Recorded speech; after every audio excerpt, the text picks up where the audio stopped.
Okay, folks, welcome back. And let's hit the track. Let's hit the track going. Let's get that going here. Which I don't know why the bottle's not.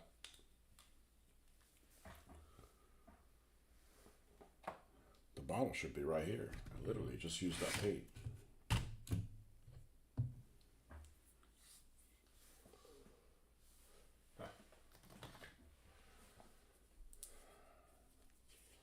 We'll see who's up early on a Friday.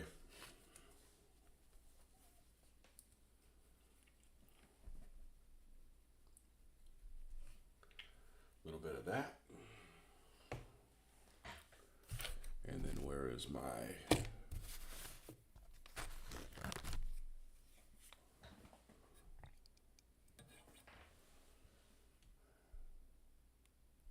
It should be enough.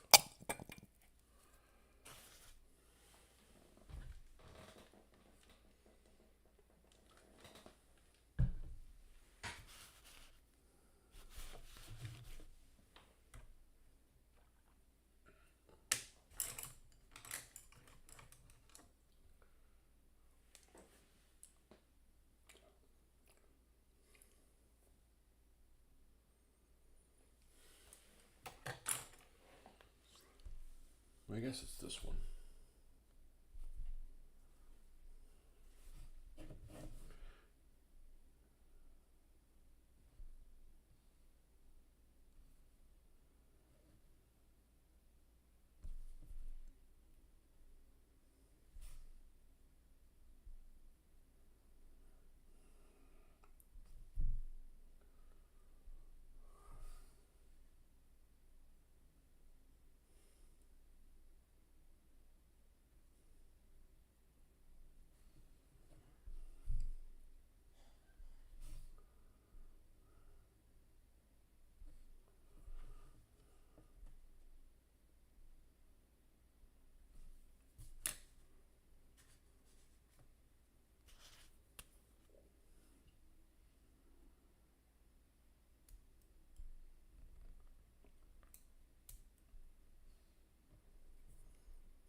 One of the tedious parts of painting this, but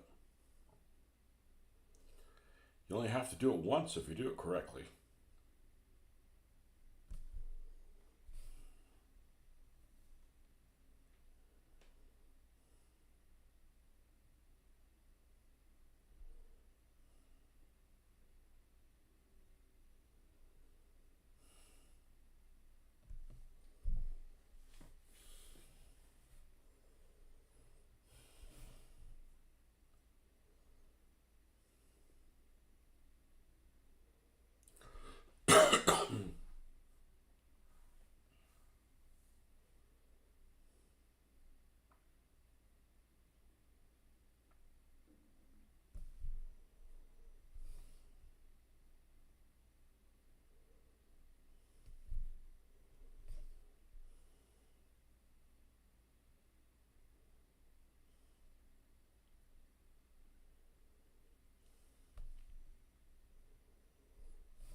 let's flip this little guy over.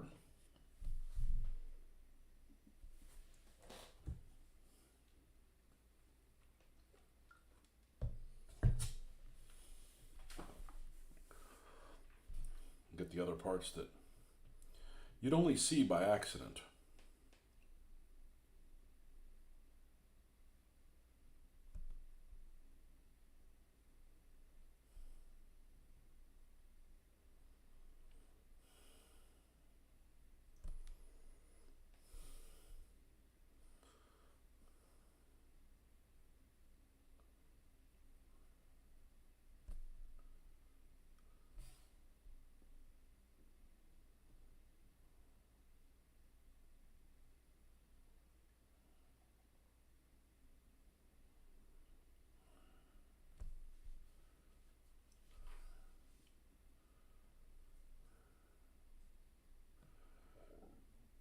You'd only see it by mistake.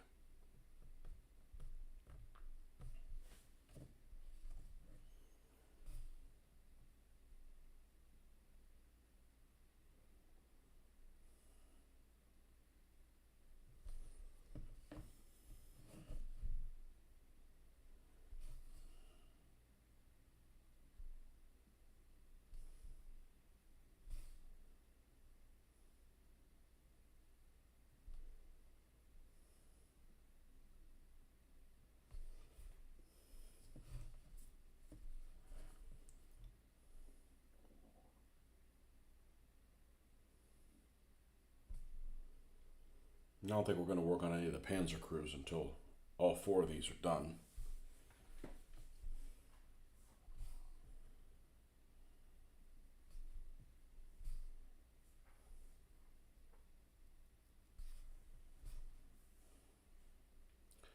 Which should not be long.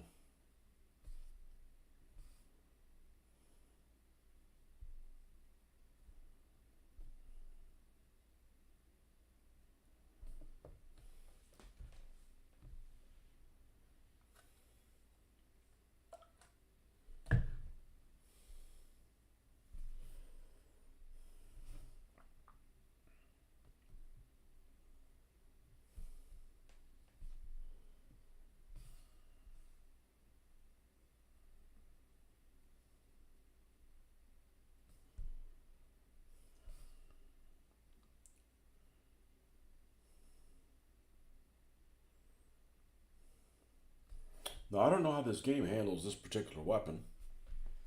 Mr. Dirk, welcome back, man. Yeah, it has been a while. I see you finally made parole. How's your hemisphere doing out there?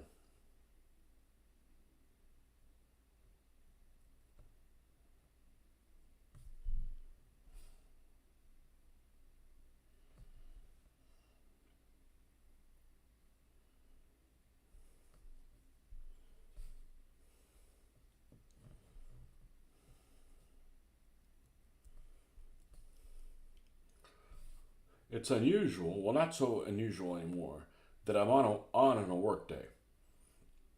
It's even more unusual that I started this early. This is kind of a fluke. I normally wouldn't get here until about 45 minutes from now. But I had an opportunity to start earlier, and I figured, why not? I didn't paint last night, so got to make up for lost time.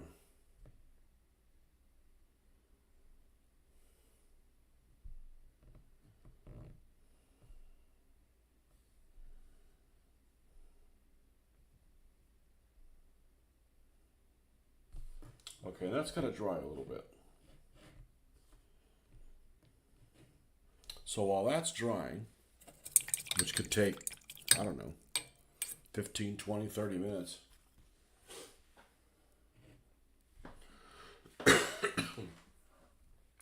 we're going to dry brush pale sand really lightly over this.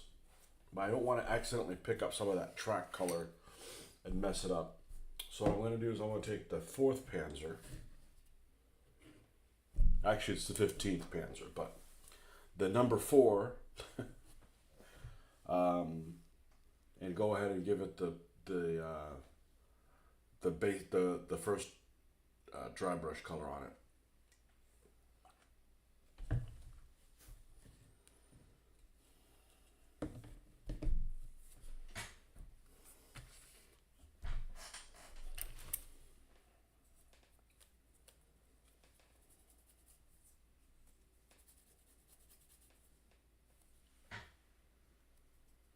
Live after bedtime.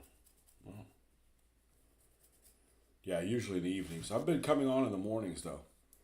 I've been coming in about 5:30 in the morning and painting for about an hour and change. So that something goes right in my day goes off to the right start. I was doing that. First I wasn't doing it at all. And then I was doing it, and then I went to Europe, and it threw me off. And now I'm getting back into the routine. And I almost fucked up. You got me so excited, hot and heavy. Almost fucked up. It wouldn't have been the end of the world. This is the color that goes on top of this. It's this. This is the color that we need to do. I made a mistake thinking I made a mistake. I don't like to hop around, but I also don't like to wait on things to dry, which is something I never had to do on DBA stuff.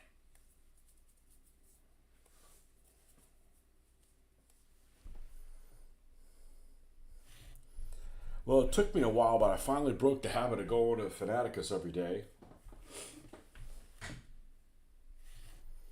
I don't think I've been there in a month.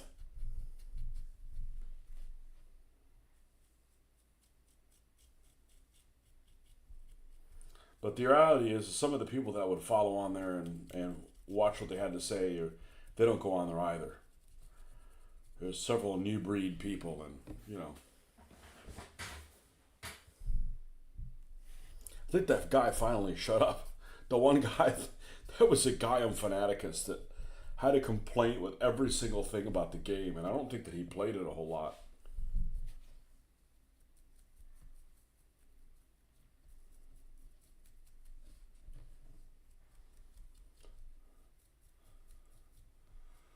All he ever posted about is how the game sucked, and he just needed to change. And I'm like, dude, why don't you play the game as is?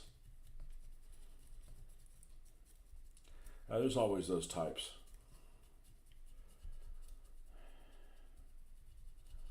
Bye, Felicia.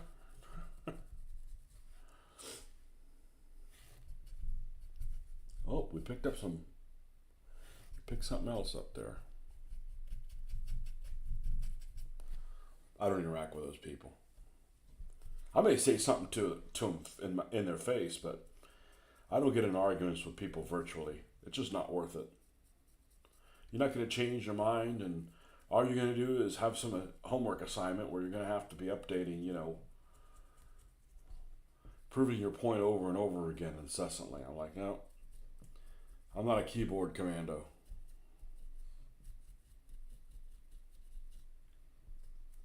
This guy would always complain about every single aspect of the rules. There's things that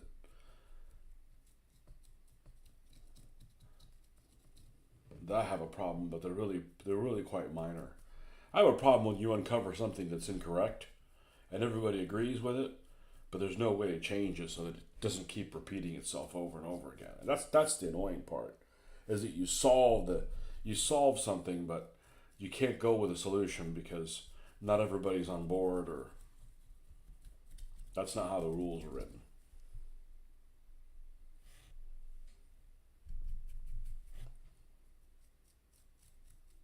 And I know people have every right to do it, but I don't like people that engage in a lot of back and forth with our hobby, and they don't use their real name, because I don't know who the fuck I'm talking to. And it's like, well, then I can just throw it. Look, I'm a lot nicer on the internet than I am in person. Whatever the hell that means.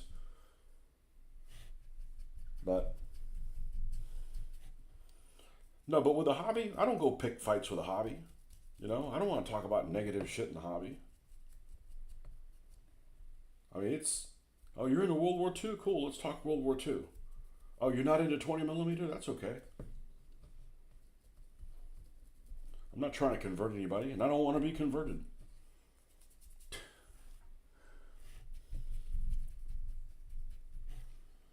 But somehow, anonymity gives some people, like, some balls to be a dick. And I'm like, I'm not going to do it anyways, because you just get into these back and forth, things. And you see it all the time on Facebook, but I don't engage in those Facebook sites that do that. I'm not interested in people's politics. I'm not interested in, that kind of stuff.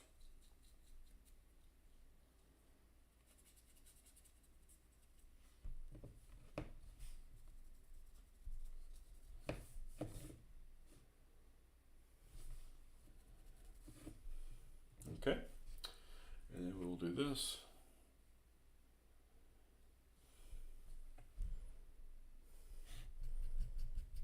I don't want to play online video games and interact with people that you have no idea who they are.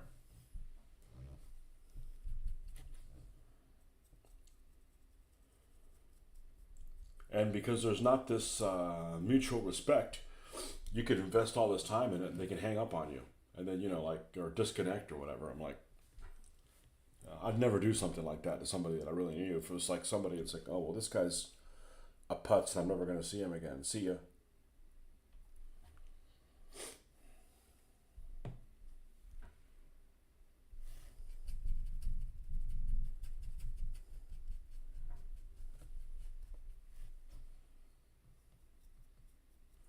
But there was a game convention that was in Jacksonville last weekend. It was not one that I had planned on going to, and it is not one that I knew when it was going to be held until 2 days before.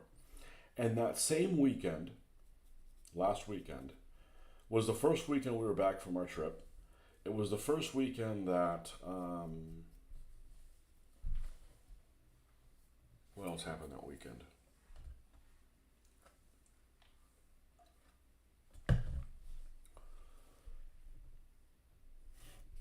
As first weekend we were back from our trip, there was also a model meeting, an IPMS type of show, which I had never been to one before. Not because I want to compete, but I want to see the vendors. And look, I've competed enough. I wasn't even interested in playing DBA for the compete part of it. I just wanted to play with my own stuff. And all at the same time. Plus, I wanted to sell books, so I ended up making it to everything other than the actual game convention. And I was going to stop by and say hi, but I just ran out of time. But one of the guys that I know was posting pictures of some of the people that were there and some of the games that are being played.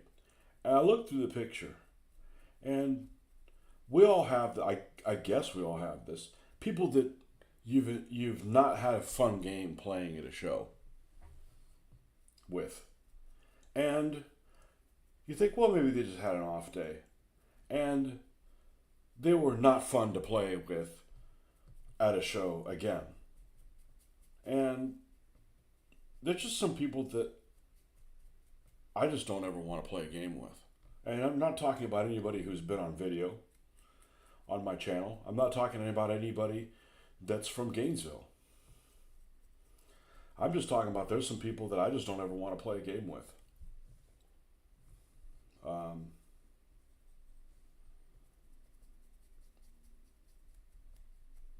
And they just have an attitude, or they want to see what they can get away with, or cheat, or I just don't want to play with those people anymore. And I'm getting to the point. I guess that's when you're getting an old crotchety bastard. That if something like that happens to me in the future, I'm going to call them out, because it's not like a one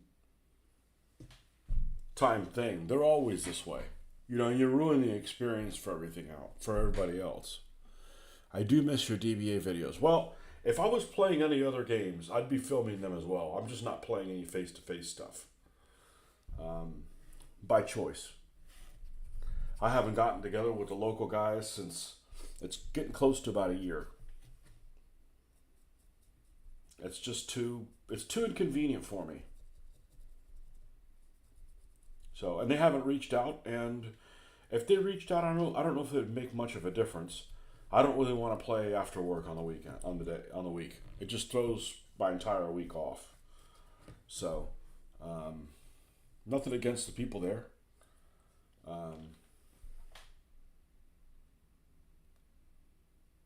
But there's two people in particular that I saw. Actually, there's about three people I can think of. One wasn't pictured. I don't know if they were there, but this one guy is at every freaking time there's a convention, he's at it.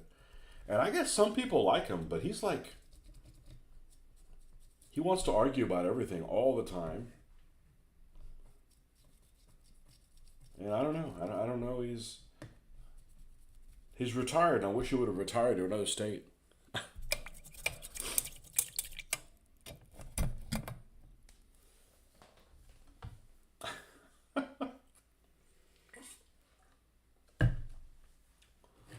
Anyhow,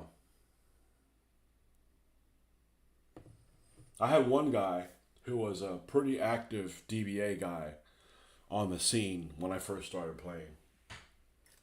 And I had this other local guy that always wanted to try DBA.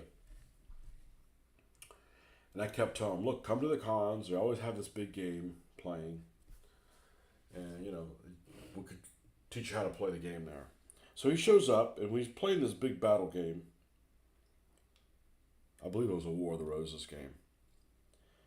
And this other guy who's not around anymore because he passed away, and I don't feel very sympathetic for him because he was an asshole all the time. And I didn't wish him dead. I'm just saying that, like, he turned people off from the game. I finally got this guy to play, and he was so rude to this guy that I wanted to play that he, like, never wanted to play ever again. And this guy's a kind of a quirky guy, but he's got a good heart. And he runs a lot of games here in town. And I don't play with him because they don't do miniatures games really, and they play a lot of games that don't involve dice. And I like miniatures, I like dice, and like historical stuff.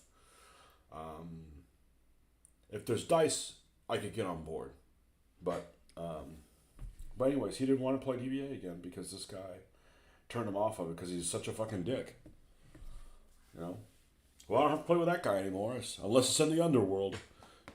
I've been the same. Real life got in the way, and I haven't played or painted for over a year. Oh, I gotta paint, or I'd be an alcoholic. No, I'd just eat. I wouldn't be an alcoholic. I'd just eat more. I wouldn't be an alcoholic. I've tried, and I just don't want to drink that often.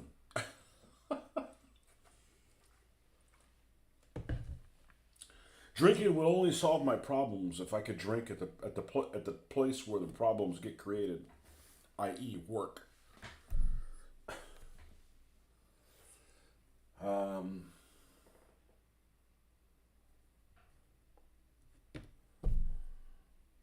But generally, everybody is pretty good natured. You want to go there to have a good time, to socialize with other people, and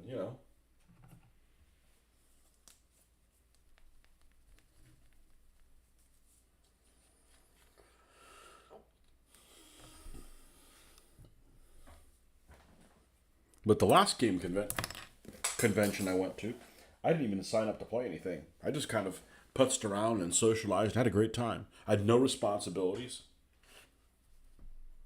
I didn't care if anybody didn't show up to play my game because I wasn't running a game.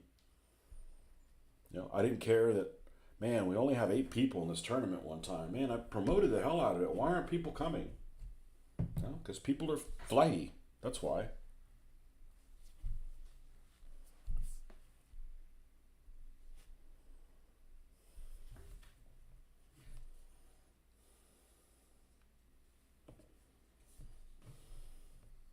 People are wishy-washy. Not everybody. Many people. There's two. There's three big contributing factors why I don't do DBA. Three big contributing factors. I don't know what level they fall into, but all three of them were significant. And I don't regret it at all. I don't regret ever playing DBA, and I don't regret not playing DBA now. So, I mean, I think that that's fair. I met a lot of really good people doing that. My skills improved a lot. I learned a lot of very specific military history that I would have not known. I mean, I knew the history, I just didn't know the military history. And I may come back to ancients and medievals at some later date, but it won't be with DBA. But there's several factors. What did I say? Three? Three of them that I could think about why I don't play. In no particular order. Number one is I promoted the living shit out of it because I want people to play this great game. And people would say, and lots of people, I would encounter somebody localish, or at least local to the convention. And this happened 4 or 5 times, maybe even more than that. Oh man, I live right in the area. I'll show up at the next convention and we'll play. I say, well, here's when it is. Here's the information. Send me the stuff. Okay, yeah, all right, when is it? And have this long conversation about how they were going to be there and they were in the same area. And they didn't put the effort to actually show up, ever. So I got tired of wasting my time on people that said that they were going to do something and then they didn't. Okay? Now, that in and of itself isn't a reason to quit, but when you add it onto the other things, it's like, okay, I've had enough. Let somebody else take this over because I can't make it bigger. Including like nobody showing up at Historicon to play. Which is fine. We still had a great time, but I would have like played other demos or done more videos of like the vendors or something like that. Okay, don't waste my time. Don't tell me what I want to hear. I don't live my life that way. And maybe it's not realistic for me to hold those kind of expectations to other people, but I do. That's my fault, But I'm not that. If I say I'm going to do something and I don't do it, it's because something serious happened, and I'm the first one to be upset about it. So that's number one. Number two is we would uncover things that happen in the rules and we would bring them up. We don't want to make arbitrary rules calls because one of the advantages of DBA is it's a set of rules that you can just sit down and start playing and letting the really interesting things happen, right? So I don't want to make arbitrary rules calls that when you run and play in a tournament, you can't play by those rules anymore. And then, I mean, if you've got any kind of a brain, the rules calls you made were reasonable. And then you feel like you're being slighted by having to play the rules as written. So I just never go down that road. So, like a rules would come up and it's like, okay, well, let me bring this up to the fact group. And I'd bring it up to the fact group and they'd deliberate and not do a fucking thing. And I'm like, okay, well, we got to make a decision one way or the other on whether this is what the rules say. Because I got another tournament coming up really soon and we're constantly making videos. The making videos was one of the plus things for playing DBA. I enjoyed every bit of it. What's frustrating is if you make them and you get shit wrong, or you can't find the answer to something, and then you come back and you've got technically wrong information floating out there, and I don't want to do that. I'm human and I'm going to make mistakes, but I don't need to exacerbate that any more than it's already going to happen at its normal rate. So that was frustrating. And then the third one was, you'd get these people on Fanaticus and Facebook that had never played the game before, but they were some kind of rules nerd. And they wanted to argue about,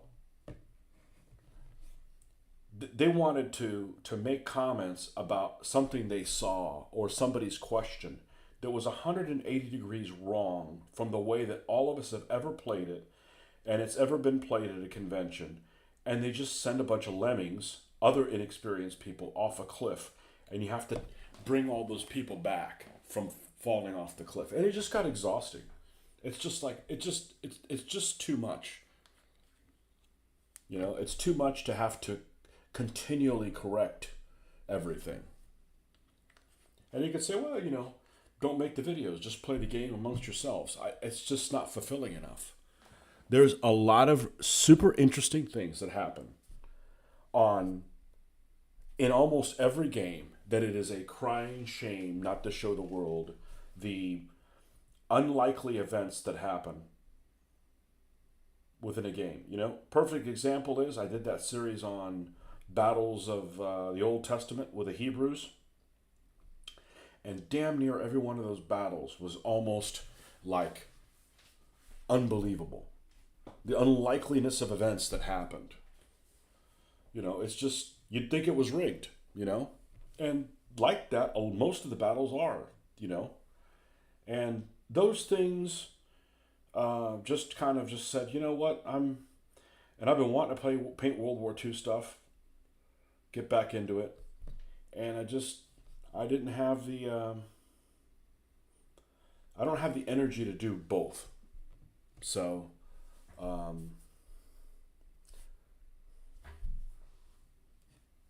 here we are. And there's somebody that wanted to get back into DBA locally, and he wanted to be the head Pumbaa. You know, he would have been the head Pumbaa the whole time had he not disappeared off the face of the earth for 15 years.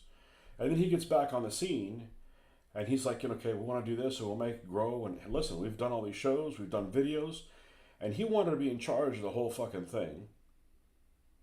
But he didn't even know that Mitch and I had over 200 videos on YouTube. Like, he didn't realize that we had been promoting for 4 or 5 years now on our YouTube channel. It just it pissed me off. I'm like, you know, fuck it. You do it. You do it. And since then, it's been, almost 3 years. Not a single score has been posted. I think only announcement of one tournament that he has run in Florida has been posted on Fanaticus. Not a single score on Fanaticus from any of the tournaments has been posted. It's like, that's not how you're going to get to grow it. To do less shit than I was already doing isn't the way to grow it. So have fun with it, you know? And when I first started playing DBA, I was like, man, I got to do everything in my power to make sure that this game doesn't die, so that the tens of thousands of hours, and I'm not exaggerating, the tens of thousands of hours that I have put into painting my figures is not wasted. I still get to use these. And now it's like, fuck it. I don't give a shit if I ever use these figures again, because this is really unfulfilling. And it's keeping me from doing other things that I want to do. So ultimately it was the correct call. And ultimately it was probably, I don't regret it. It's not like, oh, you didn't do it long enough. Like, it's 18 fucking years, you know? And during that time, I've seen, you know, people that were avid DBA guys just disappear and never come back. I've seen other people say, oh, I'm back, and they never did, and false promises and hopes, and I'm like, you know, somebody else can deal with that.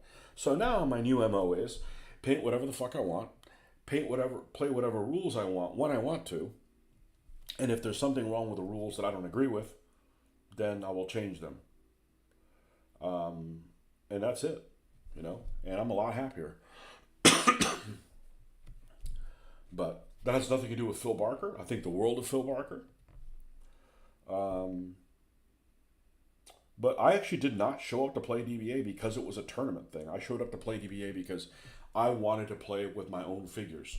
So why create your own stuff if you can't play with it? And then it's like, well, I don't want to create things for both sides because I'll never get done. So I'm like, okay, well, I just have to paint, 12 stands and then I can play? Cool. So,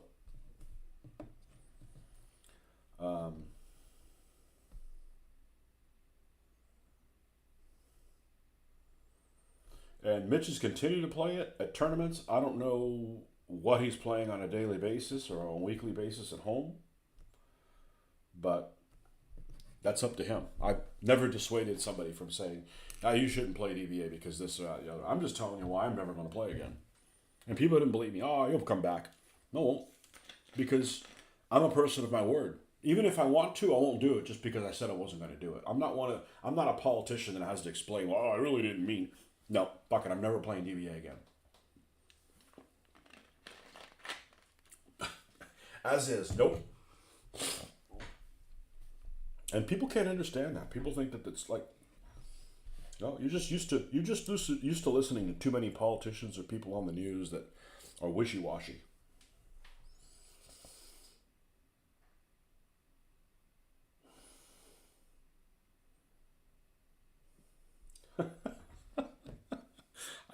I quit smoking from a couple packs a day in 1998, and I haven't smoked since. People, oh, you'll relapse. Nope, I won't.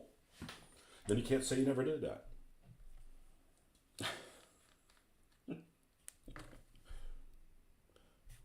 A lot of people don't put a lot of value on like honor code and say that they're going to do something and do it. That doesn't mean I'm going to behave that way. You know.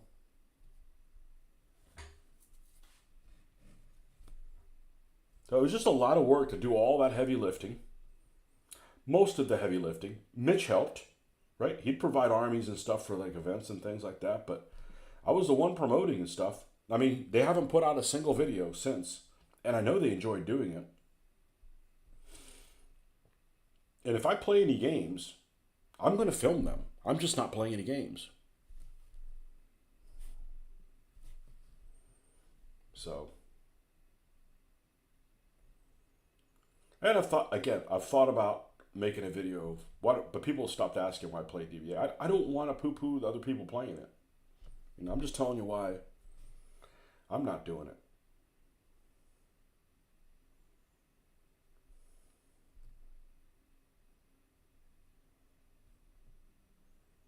And I think I did a count one time.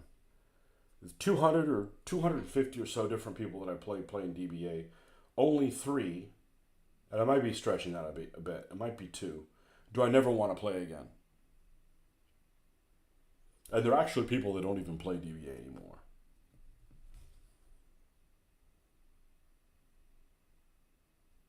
So almost all of the games have been positive. It's not that's nothing to do with the game. It's just it's time to move on.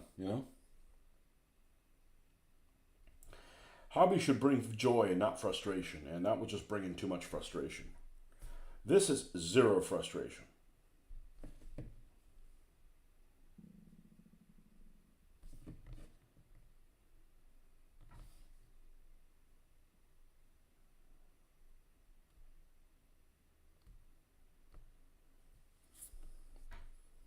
But I know a lot of people that they just want a game. They're not interested in painting. They're not interested in about history. They just want to play the game. Well, I like to do that as well. I have this thing called the Xbox, but that's what I do that with.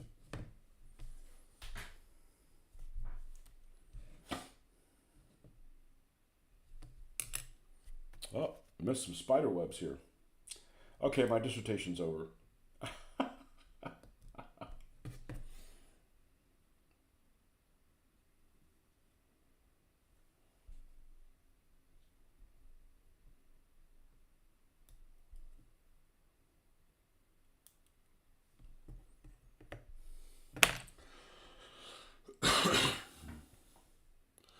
Getting back in now, started 3D sculpting my own figures and painting again. Ooh, that takes way too much time. That would be really frustrating to do the 3D sculpting. I'd like to make my own vehicles, but look, the reality is there's people that are already better at it than I am. This guy in particular. I don't even want to print them. At the rate that I'm going, as much effort as I put into painting these things, I can pretty much afford to buy anything at the rate that I paint. Just paint the stuff that you have.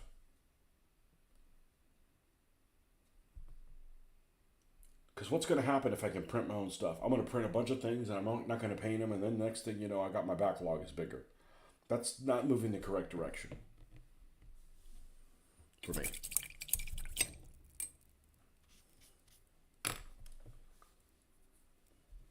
All right, now, this bloody track's dry now? Yeah, okay. All right, now we did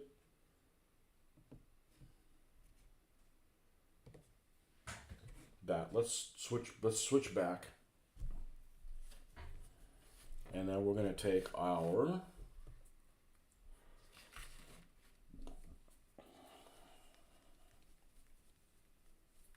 pale sand.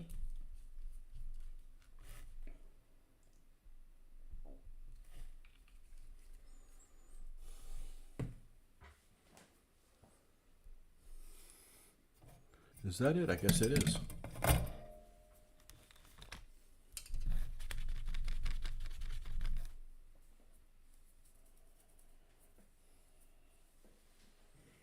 Yeah, that's my big thing. It's like, okay, we can't make this grow. So if you think you can make the game grow better than I can,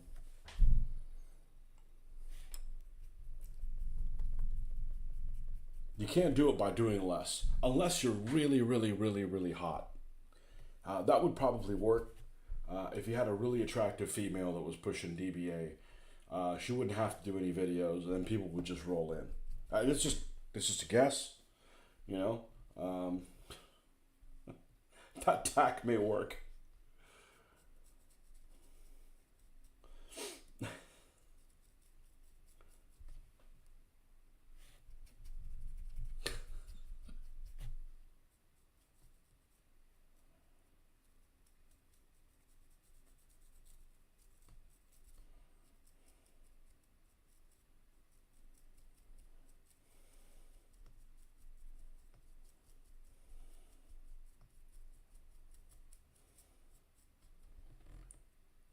Because I'm just like, dude, just show up to play, man. We'll show you. I'll show you everything I know. I want you to play really good, so that I am challenged, so that it makes me easy for me to make tough decisions, or easier to make tough decisions.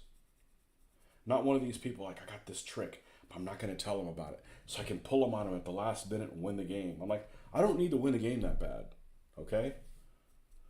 Like, I'm winning just by being really happy the way my figures turn out when I paint them. That's a win for me. I mean, yeah, it's frustrating when the dumbasses don't listen to you on the battlefield, but as long as you don't damage my figures and I'm motivated to paint more, that's a win. That's a W for me. Because I do know people that are like, they're not going to pull out those obscure rules until they need them just to beat some new player.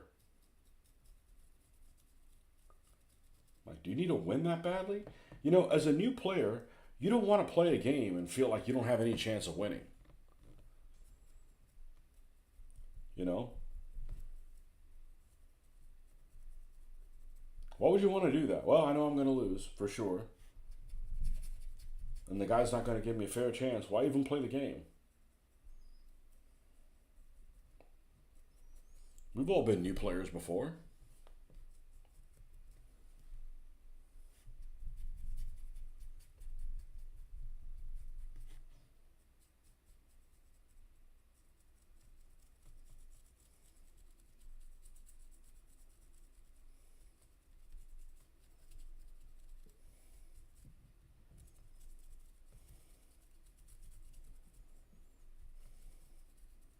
Teach people how to play the game.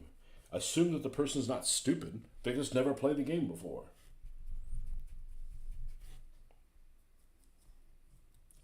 There's this guy that I met. Uh-oh. Pretty sure I met him at the hobby store. He was a war gamer many years ago. And he told me about this video game, this counter-like video game, that he was really into. It was called the V for Victory series from Atomic Games. And come to find out after playing it, I was really into it as well because a lot of it made sense. So he invited me over to his house, because I didn't have a computer at the time, and you could hot seat that game. And I didn't know how to play the game, but it's a game that has counters, and each counter represents either a battalion or multiple companies, all in 1 kilometer squares. So I already knew what I needed to do. I just didn't know what pull downs I needed to do. So we played this first scenario, and I beat the shit out of him. And he's like, I thought you didn't know how to play the game. I said, I don't know how to play the game. I know how to play the simulation. I just don't know what pull downs to do. Or, you know, what the effects of this does on that. But I know, you know, it's like, hey, you got to hold this objective. Well, fucking hustle to get down there. And have some other guys run interference kind of thing. Like, I know how to freaking play the game. I just don't know how to play that software. You know, you may play against somebody who's never played whatever rule set you're using, but They might actually know what they're doing.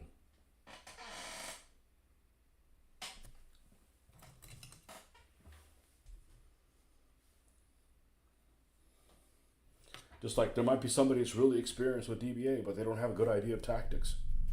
Although DBA really throws everything out the window because it's just so damn abstract. That it's another level of the equation. And it's another level of the equation I'm not very good at. I don't do abstract well. I'm not a theory abstract guy.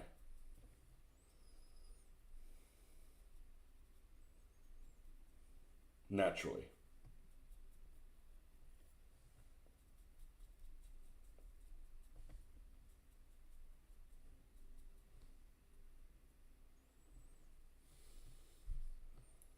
I'm not a strategy guy. As a general rule, I'm not a strategy guy. I'm a tactics guy.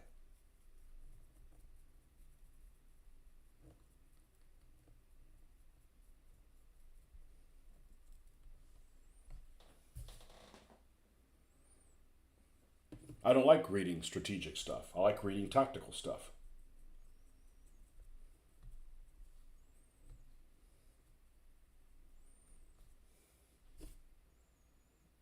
Okay. How are we doing color wise? Equivalent? Cute little bastard. Cute little bastard has its merits.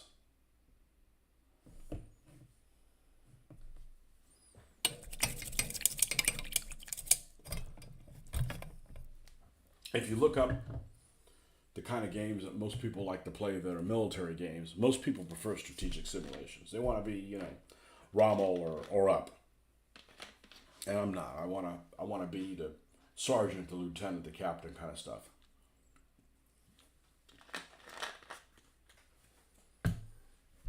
The strategic stuff doesn't have enough detail in the nuts and bolts what's going on to quench my thirst.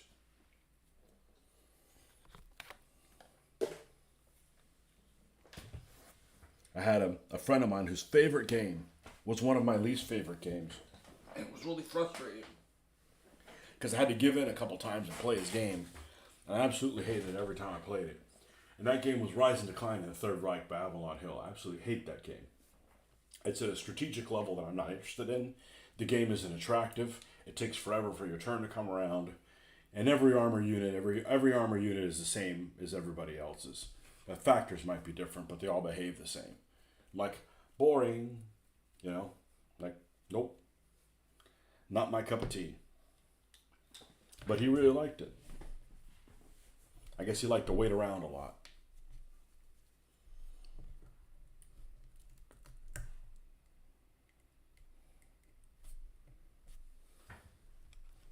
I'm not opposed to playing board games. I just don't want to play board games that don't have a board that's attractive to look at for a long period of time. It really gets me down. And Rise and Decline in the Third Reich is a horrible looking board. Could be worse. It could be Catan.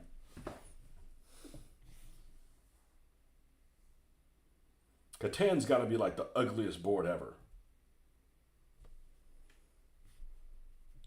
At least I tried to play Third Reich a couple times. Catan, I'm not giving it a second shot. I'd rather go into work than play Catan. Thank you. It's not my cup of tea.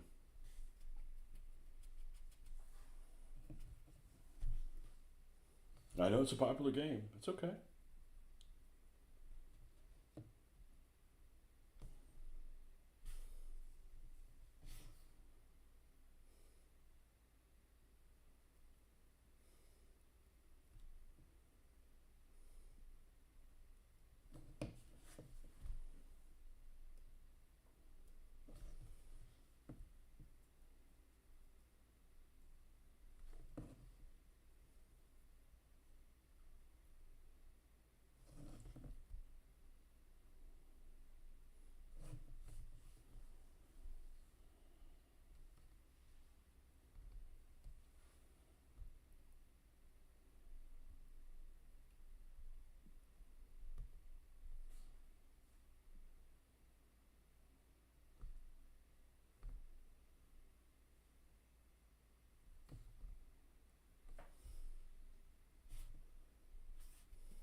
How dareth thou speak something bad about Catan?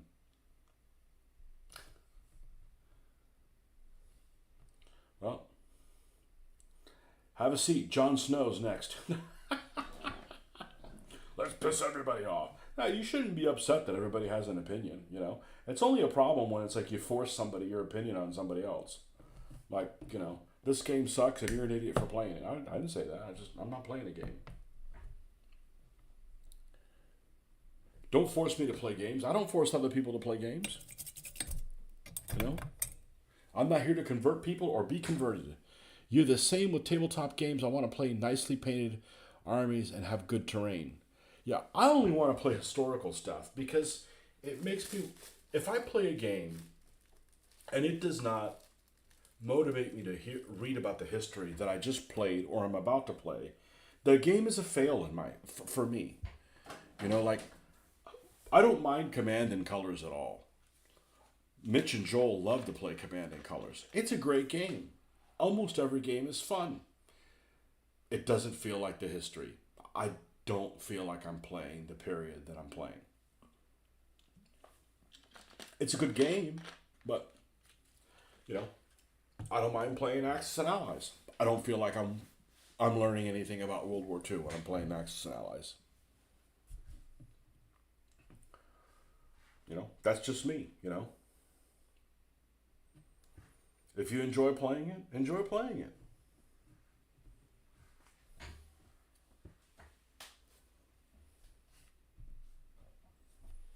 You know?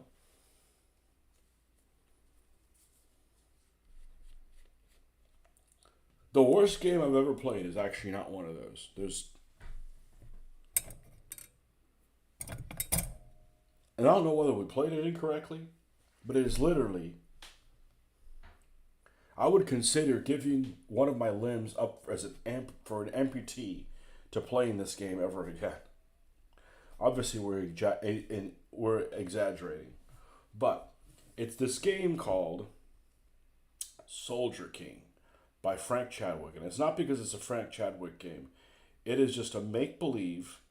It's in a make believe land and a make believe Napoleonic period with a make believe map with make believe countries that just happen to look like Switzerland, and it is the combat system makes you gnaw your own eyes out and ears. It's just horrendous. It's the worst game I've ever played.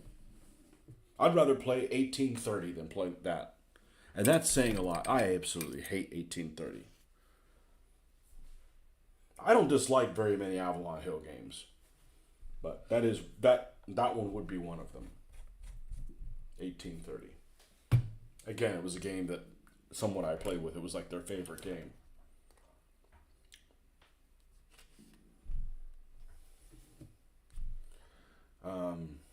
Okay, blacklining it is.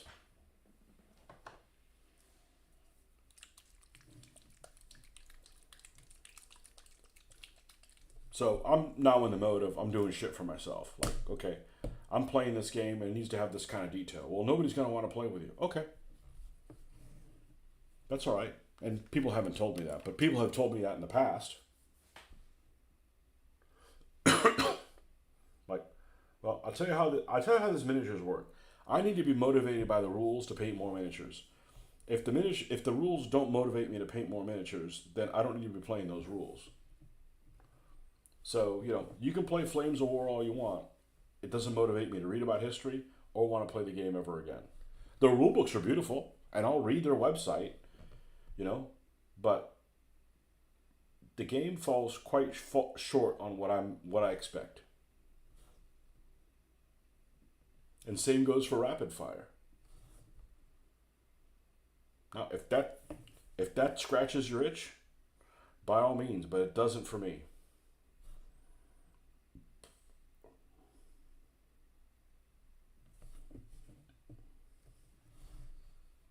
The same way that I think that when I told people that I played DBA, they're like, "Oh, that's just boring as shit," because they're an ancient and medieval person, and it doesn't have enough detail for them, or they're just being contrarian or something. I don't know, but I was able to skimp on some of those details because it wasn't my favorite period, and I could live with myself. Let's pull this little guy off. But play a game with every Panzer II is treated the same, like, then why paint different versions of it? Why even bother doing the research on, the markings of what company? That just doesn't motivate me. That's a Debbie Downer for me.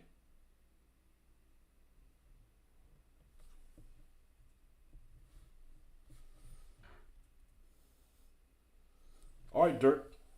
Thanks for stopping by, man. Appreciate you. See you soon. Be a fair amount. Should be a fair amount of painting this weekend coming up. Maybe not tonight, but starting tomorrow morning, supposedly.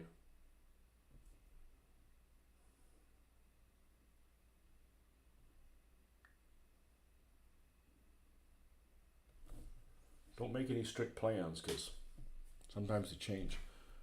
Good night. It's morning here. Tritark, man, you're up early, man. Am I having a positive influence on you? Am I giving you a reason to wake up in the morning? You got to wake up in the morning to go to work. I mean, unless you work night shift. So you might as well wake up for something you want to wake up for. I mean, unless you're one of those people that loves your job. Also known as people that need a pay cut.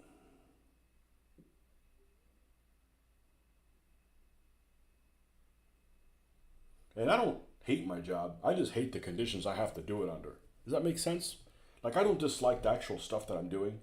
I just hate the conditions that get put on you to do it under. Like interruptions or people changing their mind or, dress code or.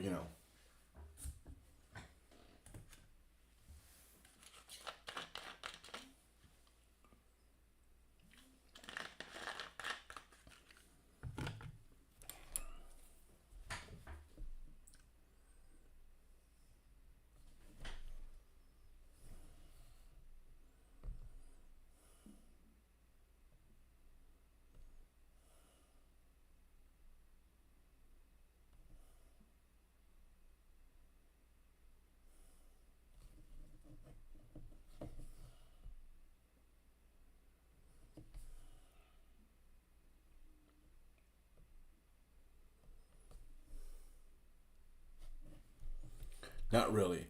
You're not a morning person, but I do get up early for work. Fortunately, I only work 4 days a week. You lucky bastard. That's what I say. One of my coined phrases is TGIF was created by some fucker that worked 4 10s. And didn't work on a Friday, obviously. For me, Friday's the hardest day of the week because you're tired. You've had enough.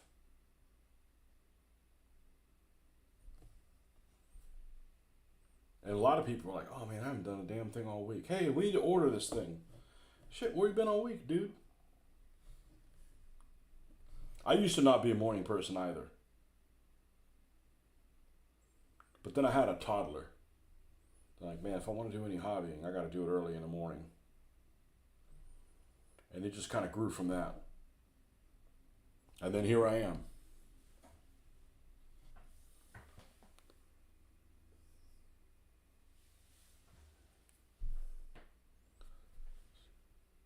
George Jones. I don't know. Yeah, that's the problem with the delay on the comments. I don't know what the hell the George Jones comment is to now. Isn't he a country guy? I don't know shit about country music. And I apologize, but that makes it sound like I'd want to listen to country music, and I don't. George Jones, or was that the guy that ended up... That's Jim Jones. Jim Jones, the one that made everybody drink the Kool-Aid. The Kool-Aid drinking dude.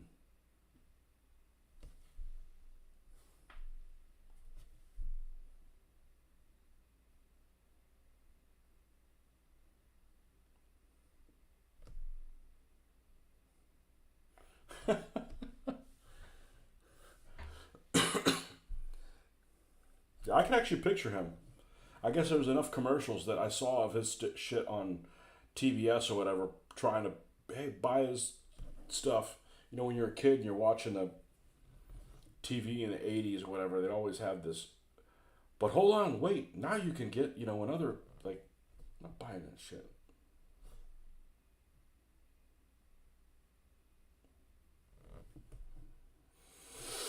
And nobody that I knew was into country music either.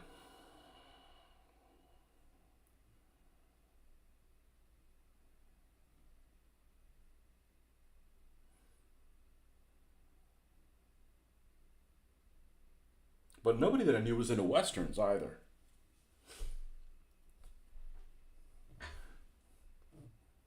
So that might be an interesting. That might be an interesting question. I'm gonna say men because women don't really watch westerns. I would imagine. I don't know. Men that like westerns but don't like country music. I would imagine that's a pretty small category.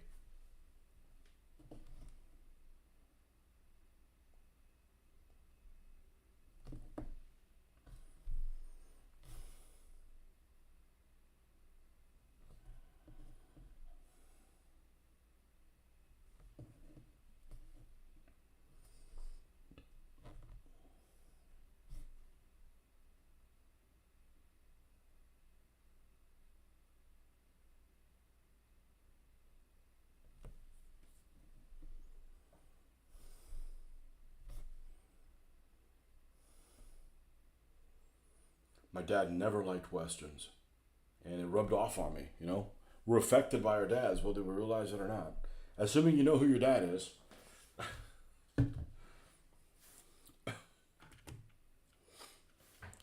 You like westerns and country music. See, there you go. That's probably most people. Mm. And there's probably country music that I would actually like. I just don't, there's a lot of it that just doesn't appeal to me, the sound.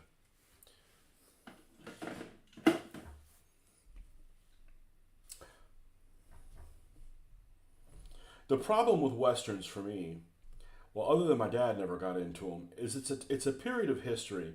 There's some periods of history that I just don't really find interesting because of either the dress, hairstyles, weapons, or all of them. And the western falls into that. I'm not really interested in the. Um, and another thing is like your background, right? Like none of my ancestors ever went out west. Like none of my ancestors were ever in the American Civil War. Now my ancestors were in fucking medieval Spain, and when I went to Spain, I could feel that in me. Like I could feel like I belonged there. Like there was something there for me to uncover. So that's why I think a lot of people like the American Civil War is because they have a tie-in to one side, or I think a lot of people have both. I have this member of my family was on the south. I have this one that was on the north, and they find like something there that makes them want to learn more about maybe something that happened in the past. I don't know. Maybe it's not everything, but at least it's some kind of a catalyst. And I don't feel that in any American history at all. Whereas, I go to Spain for 2 weeks and I'm like, fuck, I could spend years here just uncovering stuff. It's just, I've just never felt that before. So, doesn't mean I don't like this country. This country's great, but, the history here sucks as far as I'm concerned. It's not for me. So,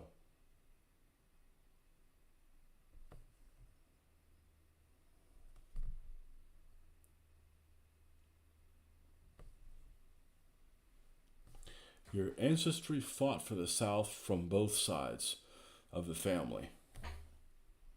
That's okay.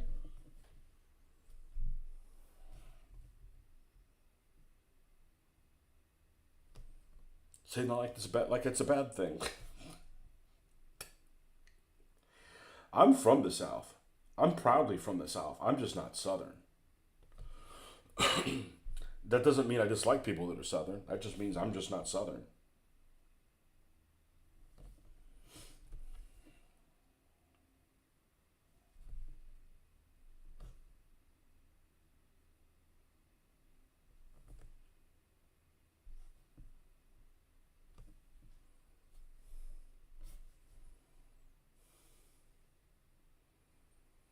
But that does mean when I go to places that I would consider hostile environments, like New York City, I don't get along with the people that behave that way.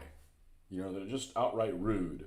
Or you say good morning to somebody and they look at you like, the fuck are you talking about, boy? And I was like, nah, that's not how you behave, dude. There's some rude people in Spain. There were some fucking rude people in Spain. I had that happen. I walked into a store one time and asked, I, I said good morning. It was like 9 o'clock in the morning. You know, when you go into a store, right? There's just unwritten rules. When you go into a store, say you go into a store to see what's there, right? And you check it out, and you don't, you know, you tell the person, you know, good morning or whatever when you walk in the store. And even if you don't buy something, you always say thank you. I mean, it's almost like an unwritten rule. Nobody has to tell me that. Like, you're in the store, thank you. Like, I'm telling you, I'm leaving the store, and, you know, thanks for having your wares here for me to look at them. Not just have a fucking attitude about everything, you know, like. As far as ancestry's origins, Scots-Irish, of course you're Scots-Irish. Everybody in the South is. From your dad's side, and Dutch-French from your mother's side.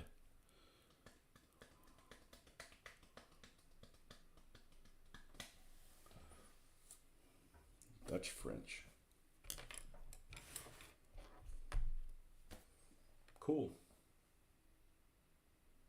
Yeah, Europe, man, the history in Europe, it blows my mind. And it helps that I know a lot of it. Like, if I was, like, clueless, yeah, it wouldn't be the same thing. I don't know everything, but I know a lot. So I have enough there to fill in the puzzles and stuff. Fill in the pieces.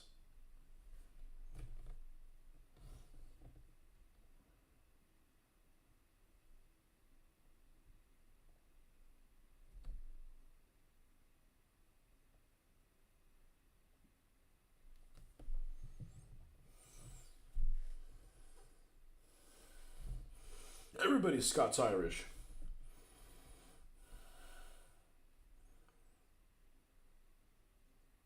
I came across something the other day. I did not know this.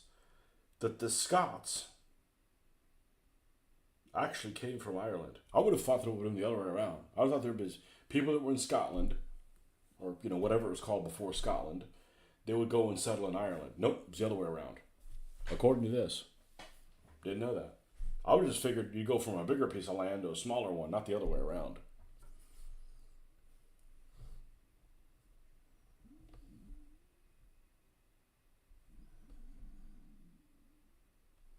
I look forward to going to Scotland and Ireland. However, I'm not driving either one of those two places.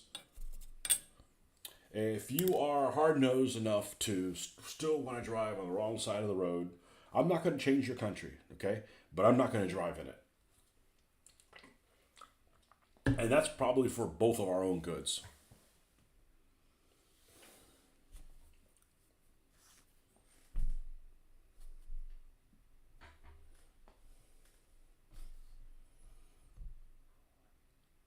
I had a hard enough time crossing the road. Even French Gaul are considered Celtic. Good morning. Marcus, are you Scots-Irish? I bet you are.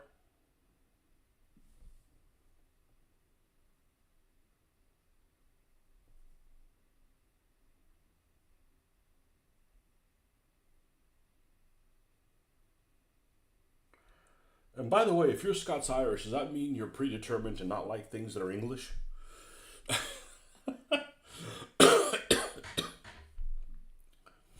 Man, I went to England and I didn't dislike it one bit, other than the driving thing. I think people are cool no matter where you go.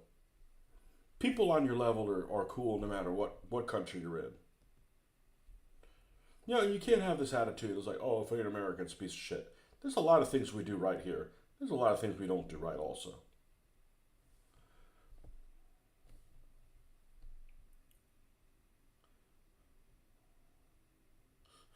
If it's not Scottish, it's crap. Yeah, you can't have that attitude, you know?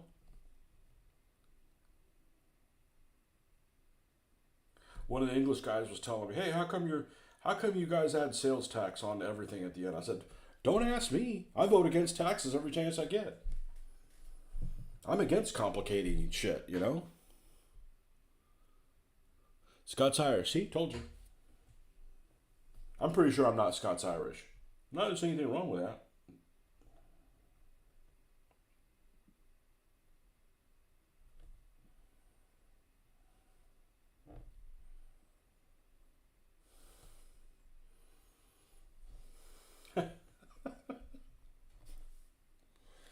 Basically, all the poor farmers settled in the mountains of Virginia. My hometown is called Dublin, and I grew up in Pulaski County. Well, there you go. We do a lot of silly crap here in the U.S. We do. And they do a lot of silly crap in other places too, so, you know.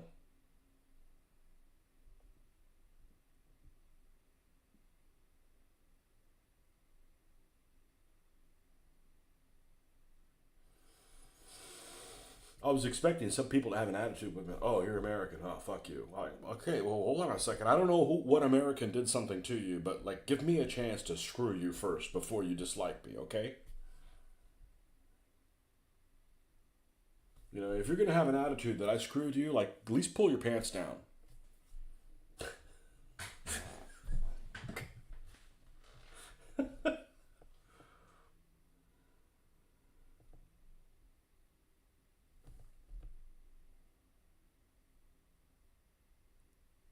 And honestly, I'm pretty surprised that I didn't have more bad things to say about Europe than I did. Which I didn't have anything bad to say, really. I mean, it was like, okay, uh, the parking is garbage over there, and and in the UK, the driving on the side of the street on the wrong side is just ridiculous. Which you know, I thought that before I went over there. I'm never gonna let them live that down. That's like the hill I'm gonna die on. I can deal with centigrade. I'll deal with centigrade temperature before I'll be able to deal with freaking driving on the wrong side. That's just no. Like California. California is just like you know. It's a shame because California, weather-wise, I probably would really like it. But the earthquakes alone, I'm taking a pass on.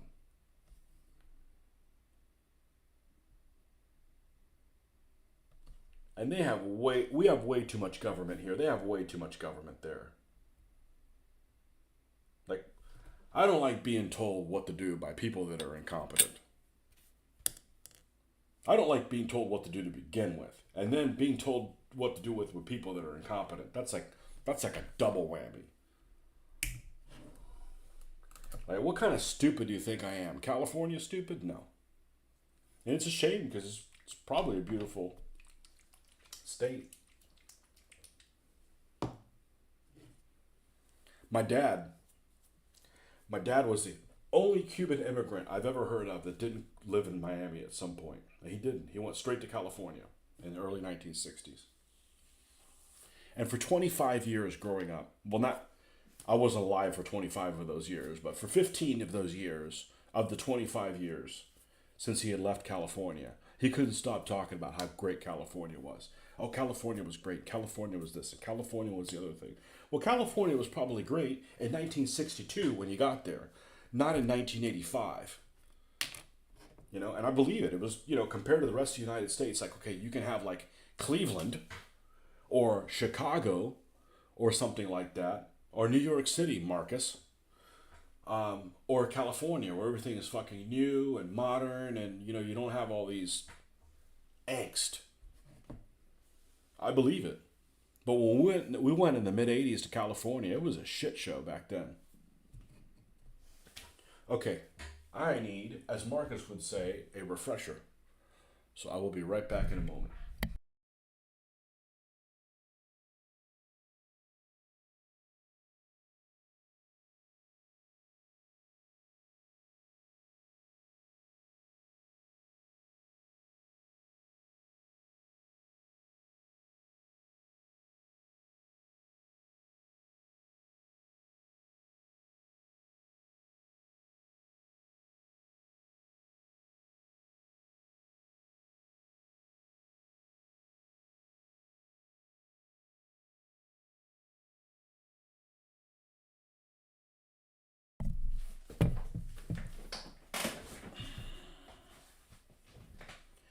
California is like, and a lot of these places like this, like Lewis Black would say, it's like, hey, we got a bad idea. I know, we'll have a bad idea and we'll make it shittier. You know?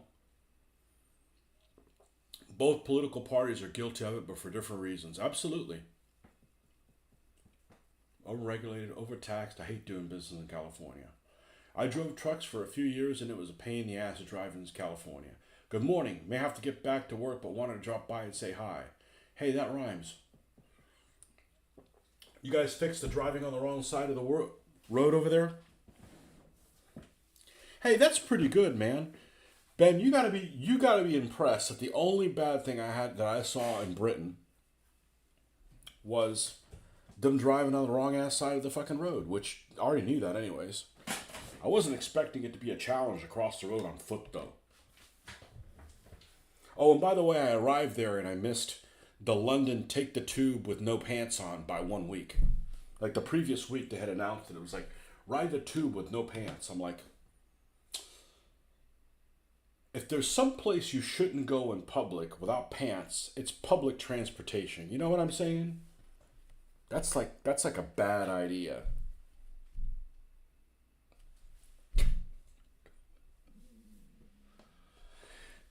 Although technically, wouldn't the correct way to say that not wearing pants on the tube is just pants?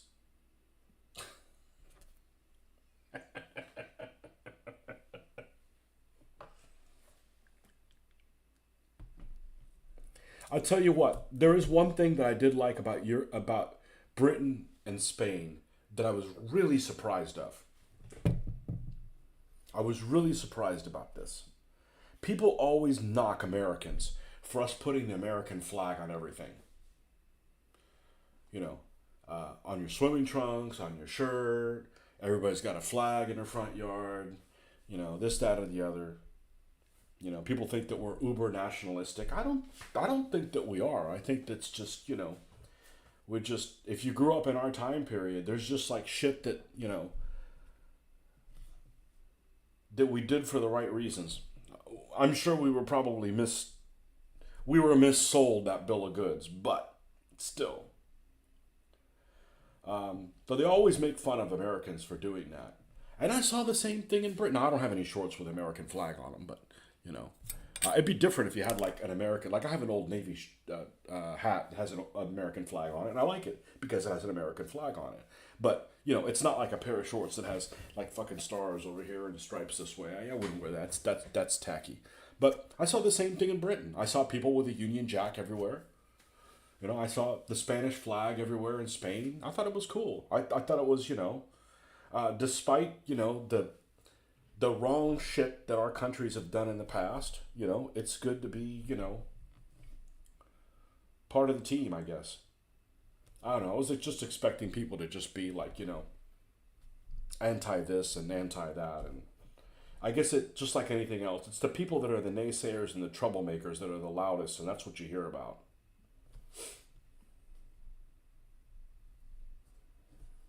Like, for instance, I know in Europe, there's a lot of churches in Europe, and there's a really low percentage of people that are religious in Europe. And I think for obvious reasons, because there's a lot of bad shit that happened in the last 1,000 years, even longer, but the last 1,000 years in Europe in the name of religion. I don't blame them, You got an American flag swimming trunks, yeah. Okay, well, there's nothing wrong with it. I mean, that's what we grew up with, right? I have an American flag right now. You know what? I'm really upset about my American flag.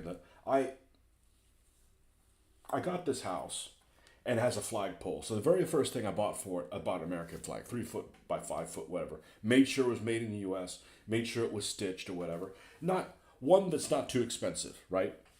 But not one that's a piece of shit either, or made by, bad folks. Anyhow. So I put it up there, and it lasted less than a year before I started seeing it torn. And, just from the wind whiplashing it. And I'm like, okay, well, I want to get another one because I don't really want a flag out there that's torn. And I'm not going to turn my flag in for disposal because I don't like the idea of somebody having my flag and maybe using it for, things I don't agree with. I mean, it is just a piece of cloth, and I don't freak out about like, don't let it touch the ground. Like, you don't want it to touch the ground, but if it accidentally touches the ground, it's fucking okay. All right, it's not a fucking saint or something, right? It's not what you do; it's the intention that you're having while you're doing it. So, like, I didn't dispose of my old flag. I have it. We folded it away, and it's tucked away here in the house. And the other day, the new flag, I got another flag, and the new flag's also torn. I'm like, shit. Like one of the stripes is. I'm like, shit, that didn't last worth a damn, you know? I have to have it set up. I have to get a different brand one this time. Got a big American flag painted outside of my shed. Good morning, Justin. Justin, do you have American flag shorts?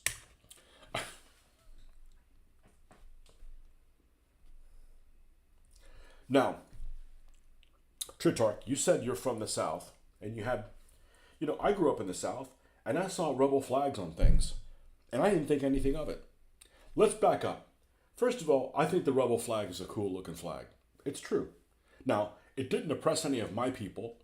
I could see where people would get upset about it, but growing up in the South, it never was to me, it wasn't a symbol of anything bad. Maybe I'm just, it's never bothered me.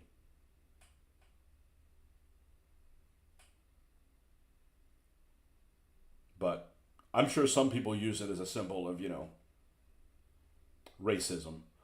I don't know that most people that have one would, but then I don't really know. Um, I see it a lot less than I used to, but I see it and I'm like, oh, there goes a redneck. I mean, it doesn't bother me. It is what it is. It's what it's always been. It's a cool flag.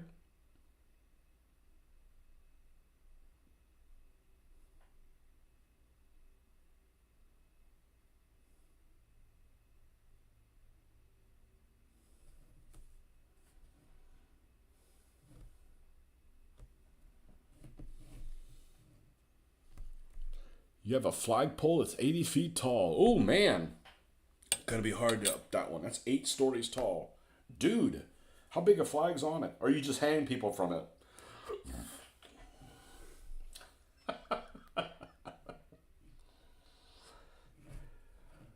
I'm gonna hang you from that flagpole until you get some sense in you. 80 feet. That's pretty freaking tall. Mine's probably. I don't want to exaggerate. It's at least 20 feet tall. It's tall. And I don't know what the hell it's made out of. Aluminum? It flexes, but doesn't weigh shit. Maybe it's PVC? I don't know. It came with a house. And the guy that lived here, his son was in the army, so he had 2 flags up. He had the American flag and then the army flag or whatever. I'm like, I got a whole box of flags that we could have some fun. We'd have some fun times hauling things up there that I shouldn't be hauling up there. I got a rising sun flag, I wouldn't do shit like that. I had them as decorations in my game room. So, I even have a crooked spider flag. I got the commie bastard flag. I got a Union Jack, French, Canadian, American flag and a POW flag. So let me ask you about the POW flag because I don't know a whole lot about it. Would people, if you see somebody that has a POW flag, is it fair to say somebody in their family or a loved one, obviously it'd be somebody you liked, otherwise you wouldn't have the flag up, was a prisoner of war? Or as I see those, and I just don't know what obviously we care about our prisoners of war, but, what's the meaning behind that?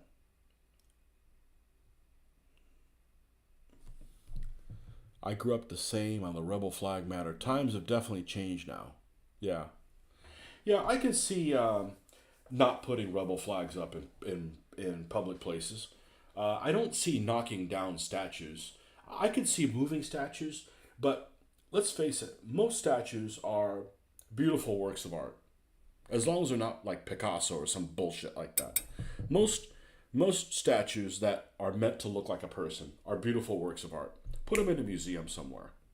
You know, if it bothers you that there's, this person with a racist background on this public park, that's fine.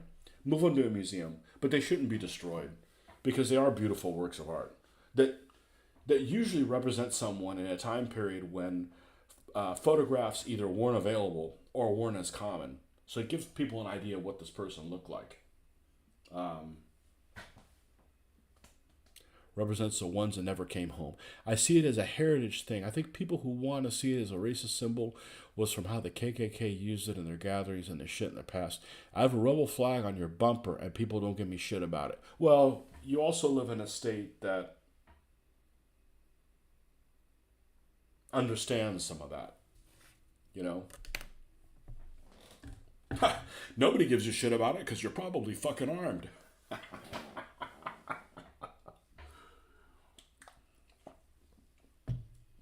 I don't understand people that put firearms things on their cars because that's just asking somebody to break into your car and take your firearms. It's better to keep a low fucking profile when it comes to that shit. You know what I'm saying? Like,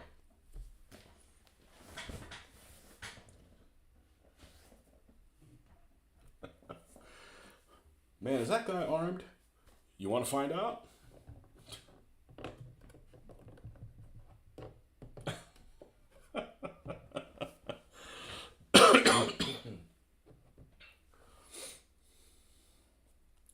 I was in Spain and these guys in the hotel room, in the valet. There was these cops. It was kind of on this square, and it was not in a place that I would consider dangerous. I mean, hell, you could probably walk out at 1 o'clock in the morning, and that's the one thing that there's a lot of night activity in Europe, and there's really good illumination.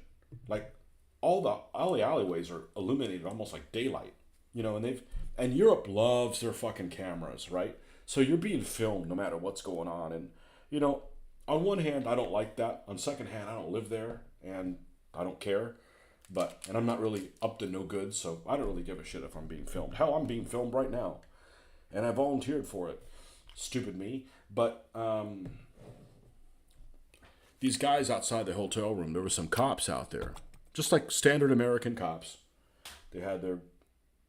Anytime I see somebody with a firearm, I'm always like curious to what it is. It's just. I like to look at guns, and I'm like, oh, what is that? Is that a SIG 226? Trying to figure out what they have. Anyways, there was 4 or 5 head of cops, and one of them was a lady cop. Man, she was cute. Anyways, one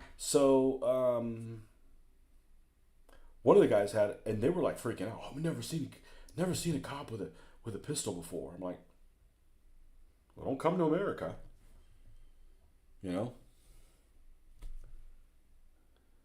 You're armed every day on your hip. At work? That's too much work. I have one in my car in case somebody does something stupid like create some kind of a roadblock or something, and certainly on like a road trip, but I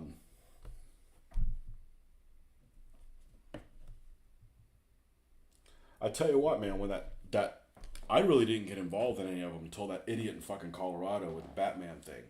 And I'm like, I'm not going to a movie theater unarmed. Because, you're with your daughter, man. It's your job to fucking protect her. And you can't fucking run away from that place. So that's what got me involved in it. Finally, I think some of that crazy copycat shit's chilled out. But watch them wilding that stuff up again, You are even being watched building miniatures. That's okay. People packing heat don't bother me. People packing heat don't bother me either. Doesn't bother me one bit. Just don't fool around with it, I was at work one time and this contractor came. They were doing a job in Florida. They were from Mississippi. And they were doing this job in Florida. And they stopped by to pick up some items from us. And they had this work truck with like 6 or 7 guys, and every single one of them had an M&P 9. I'm gonna say it was an M&P 9. It may have been an M&P 45 or something like that. It was definitely an M&P. I knew that, and I'm like, just don't fool with your gun, right?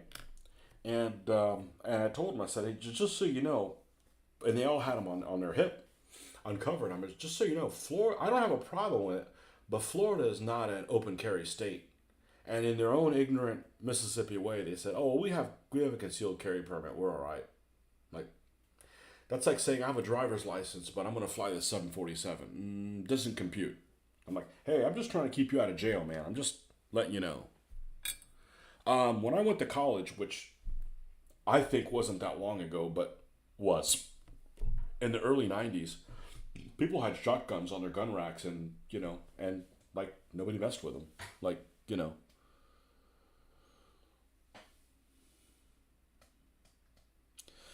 when you're in the city but not inside world. Well, the best way is just avoid the city altogether.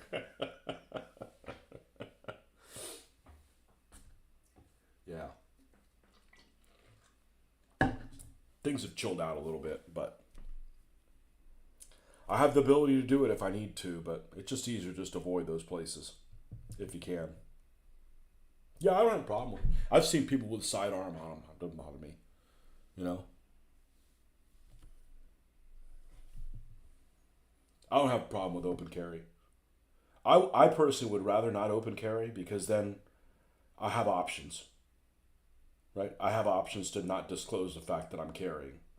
But I do like the fact that there is open carry in case, you're like in the woods or somewhere. Like I don't really go in the woods, but if I went to the woods, I'd be fucking armed. Like I'm not worried about people. I'm worried about, fucking critters, you know?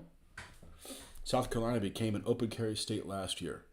You work in the city, no choice. Well, yeah, you do. You can leave that job, man. Come on. There's lots of openings now in government. I just found out this week they just got a lot of openings now.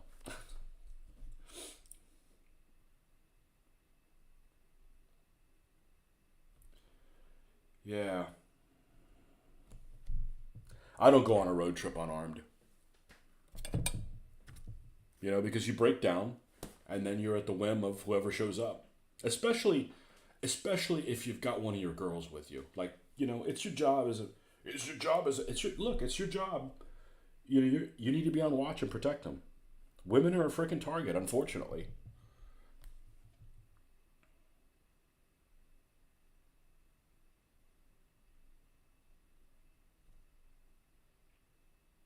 Ooh, how chivalric of you. Well, I'm sorry.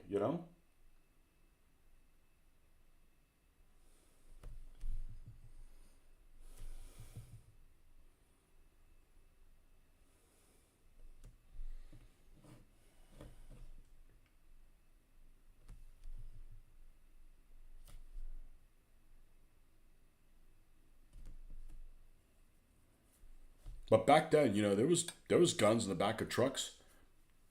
Nobody ever got shot. I don't know what the hell happened. I don't know what the hell happened. Maybe the medication everybody's on, people not knowing who the fuck their daddy is and not giving them good examples. That just never happened. I remember being in the Boy Scouts, and we went to a rifle range, and they gave everybody a 22 with your little. I remember it was like a piece of wood, like this, that was like round, and it had drilled holes. I mean, just a 22, but look, you can kill people with a 22. Um, I think they gave you 5 rounds, like drilled out, and you have your little rounds, and everybody would get the little thing. And look, nobody got shot. Nobody pointed a gun at somebody else. Like, you got toy guns to play with. Why would you want to play with a real gun? But times are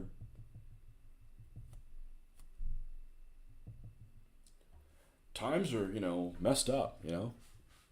Before I got your pistol, I had a Draco 47 in the vehicle. Okay, now I gotta look up what that is. Look up what that is. Draco 47. Draco 47. Draco.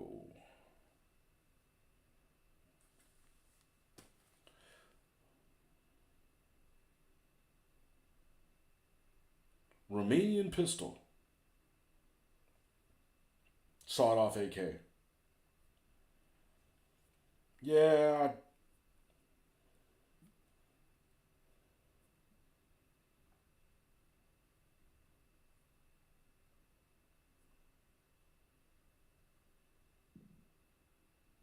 I hate the safety being on the right side. That's just a commie thing to do.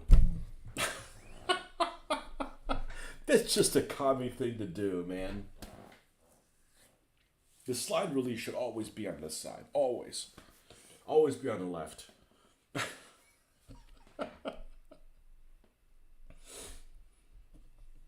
I don't like that design of that weapon because when you engage that safety, it scratches the finish. I know it doesn't really matter, but it's like, man, you pay a lot of money for these things. You'd like for them to look decent. Like, after the first time you used them.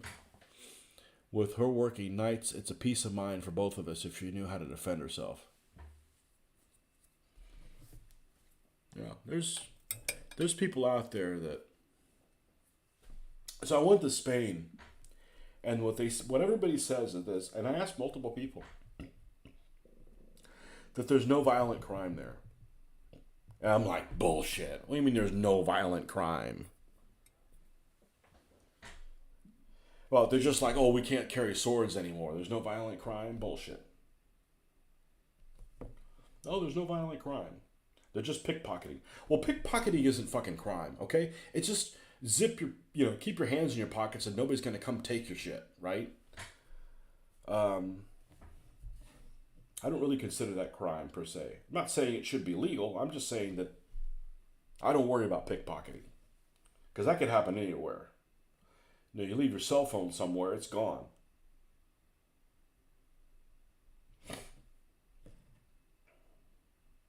But that's what they say. So if there's no violent crime, why the hell was there 4 cops outside the freaking hotel room? One of them with a submachine gun. Like, I figured some politician was going to come speak there or something. But the guys that were working at the hotel were playing dumb. Oh, we don't know. Like, you don't see people armed with a fully automatic weapon in the United States unless you're like, unless you're working with a SWAT crew, or you're at somewhere like Houston or something like that, like at the airport. There'd be like 1 or 2 guys that they've got the vests and they've got the M4s and all that shit. But other than that, you don't see people running around with fully automatic weapons.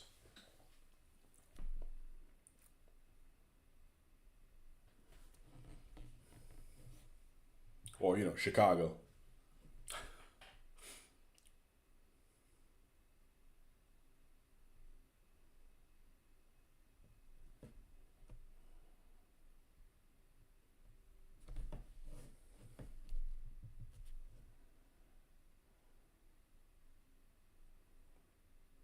It's one of the things I like to say, with freedom comes responsibility. If you can't be responsible, then you don't need that freedom.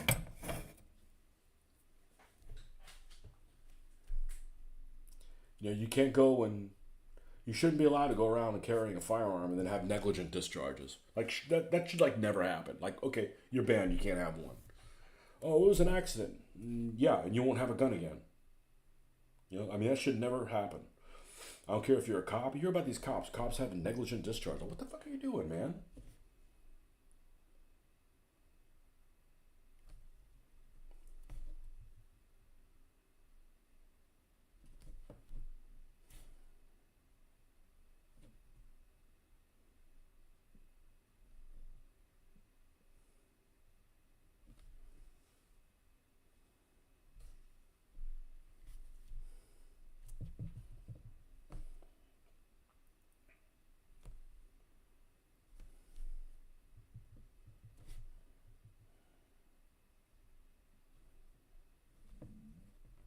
But that's kind of like a dying breed because, like, I take my daughter to the range and she doesn't talk to any. She says, if my friends knew that I went to a gun range, I wouldn't have those friends anymore. I said, well, sounds like you need other friends. Like, you're not doing anything. We're killing cardboard, okay? We're not even like, you can't even get upset that you're, hunting animals. Not that I have a problem with it, but just, like, come on, man.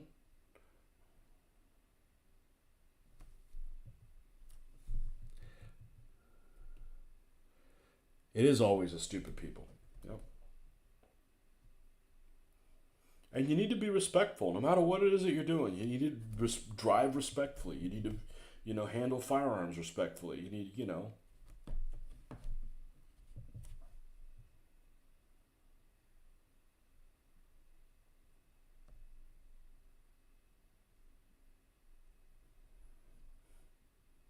And I think it's empowering. It's empowering to be able to kill somebody and then not.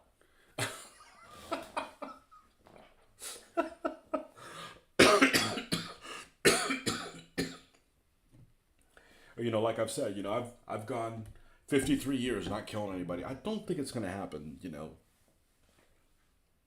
I don't think it's going to happen next week.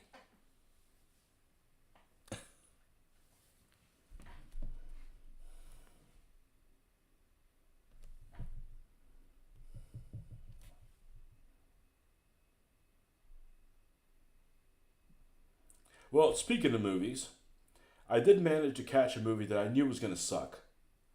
I just didn't realize how sucky it was going to be on the plane. And that was that Civil War movie. And the reason that movie sucked is because it wasn't about anything you wanted to see it about. It was all about like freaking combat. It was all about reporters and shit like that. And I don't want to watch movies about reporters or freaking cameramen or you know attorneys. I don't want to watch those kind of fucking you know those. I don't want to watch those movies that glorify people that are a pain in the freaking ass.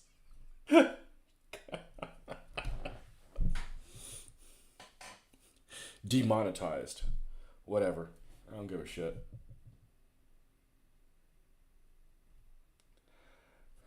Not anymore. Not since January 20th, pal. Oh, man.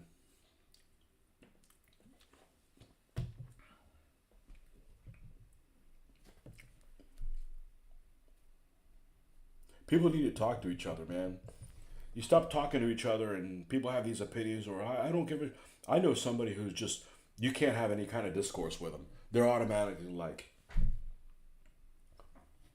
To the point where like, you're a Nazi. You're this, you're that. I'm like... You're an idiot, man. Like, I just don't talk about shit like... I don't talk about anything that could be... You know, that could possibly question their way of... They've been, you know, manipulated with this person. Because it's like pointless. And unfortunately, there's a lot of people that way, you know?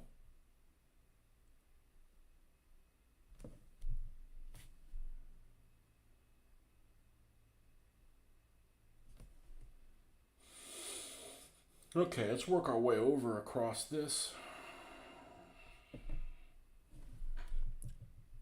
This is the older Panzer II, so you would think that it would have more rust than the other one. But is that really the case?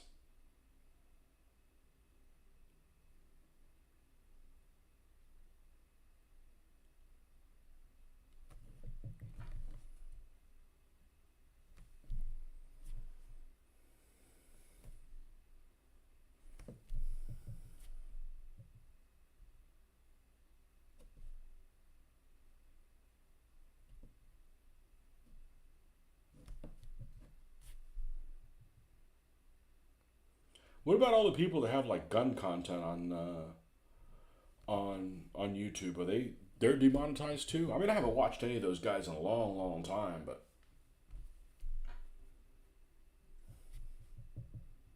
people like Hickok 45. Who's the other guy? The guy from South Carolina.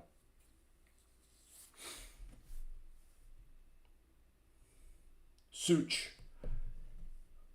Are those guys not allowed to make any? Are there all their videos demonetized? Man, I haven't watched their videos in a long time.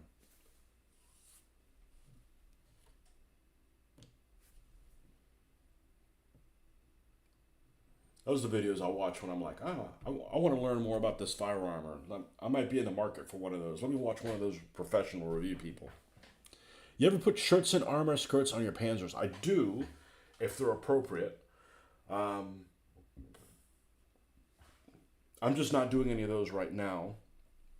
I do. I don't like the look,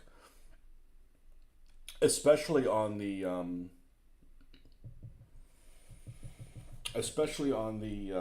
hull, because it covers up all the cool road wheels.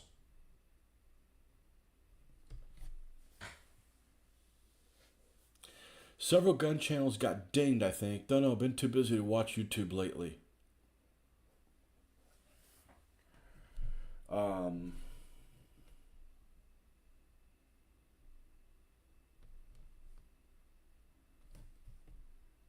I do have an 88 that I built. I just haven't painted it yet. That's going to be for North Africa. So it'll be coming at some point. But man, the battle range of this, it's like point blank range. Shooting at something 200 meters away with an 88, that's like point blank range.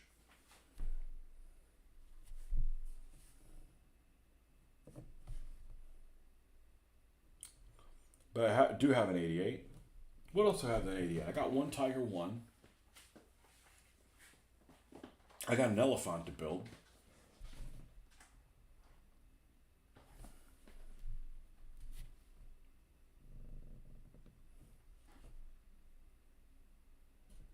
You know, the thing about the 88 is, when the Germans have these super tanks, they're losing the war big time. They're just outnumbered, they're getting outproduced. The quality of their troops that are behind the sights of these super weapons are not the quality of the troops that there were a couple of years before.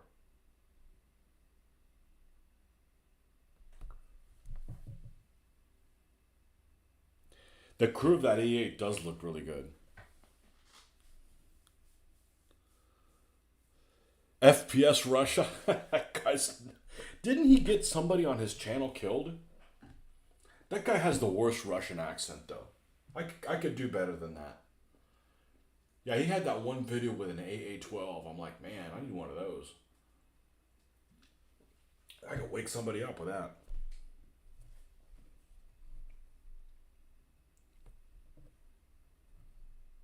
He had like one of his sidekicks or his cameraman or whatever get killed, I think. Several years ago. Yeah, I think he's a Georgia guy. Like, you could do a better accent than that, comrade. Come on.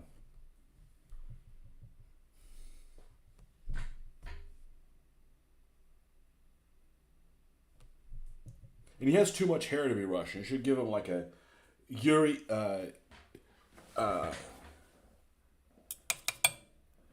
God, what's the name that I always use all the time? Man, I guess I haven't said it in a while. I forgot what it is.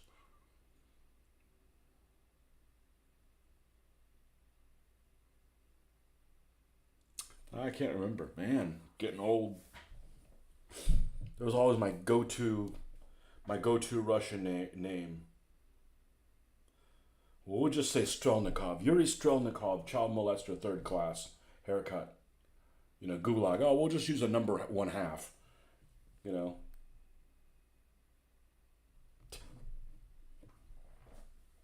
God, what was that guy's name? My machine gunner's named that.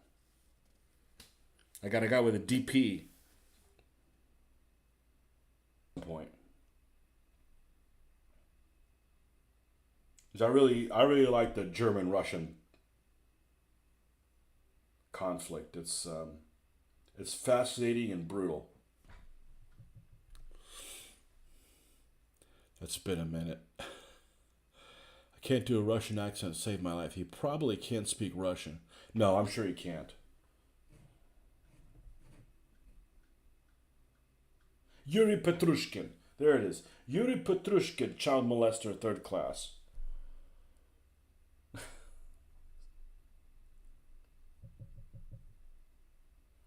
I remember I was on one of these World War II sites that show pictures on Facebook, right?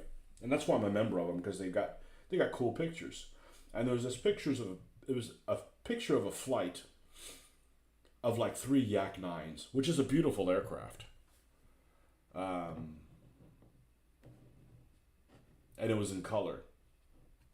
And this was a couple of years ago.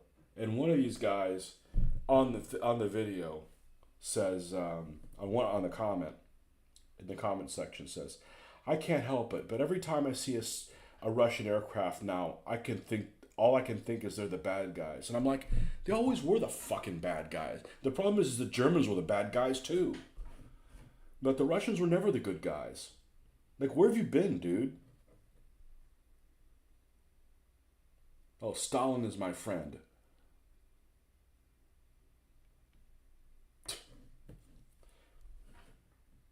FDR was just an idiot and thought he could negotiate with him. Russians were always the bad guys. They made a deal with freaking Hitler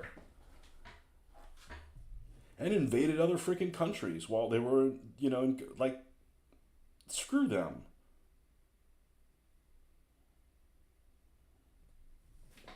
You woke dumbass. Russians were always the bad guys. That's why I like the freaking Russian front. They're both the bad guys.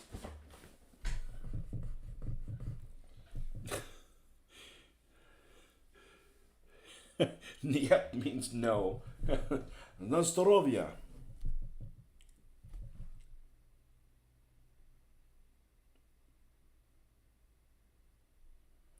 I came back from a dinner at one of my conventions. Went out to dinner and we had a couple of. I had 2 or 3 beers and I mean they were big fucking beers and I was like 3 sheets to the wind. I go back to the convention. I think I was just gonna hang out. I wasn't gonna play any games or anything. And one of the guys that I know says, "Hey, why don't you go over there? So and so's got some bourbon or something." And I'm like, "All right, I'll have some bourbon, right?" What is it? Beer before liquor, never sicker. So I go over there and he's like, "Oh, I'm out, but all I have is this." And this was a couple years ago. "All I have is this Russian standard vodka." I said, "Okay, I'll have some." And we had little solo cups, so I had maybe this much, maybe a little bit more of this, of just solid vodka. And I sipped on it and I sobered up.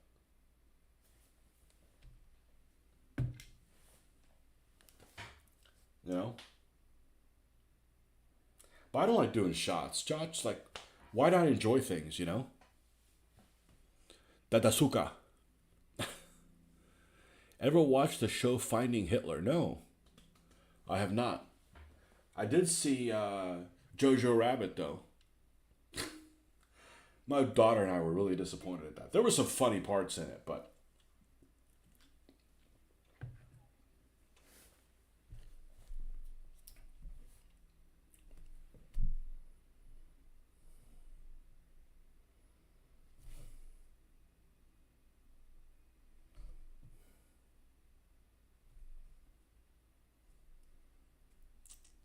one of my friends I play Battletech with speaks fluent Russian. I think their letters look cool. Don't get me wrong. I don't have a problem with them being Russian. There's a lot of really cool Russian history. I've got a Russian medieval army, which I think they look awesome. I just don't like being commie bastards. There's nothing endearing about a commie bastard. Just like there's nothing endearing about being a fucking Nazi, you know. But the Russian letters look cool, you know.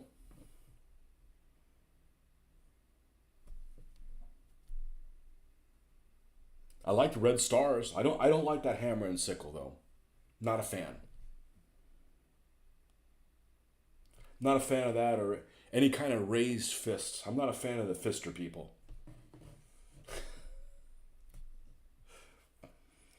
I'm not a fan of those that like to fist.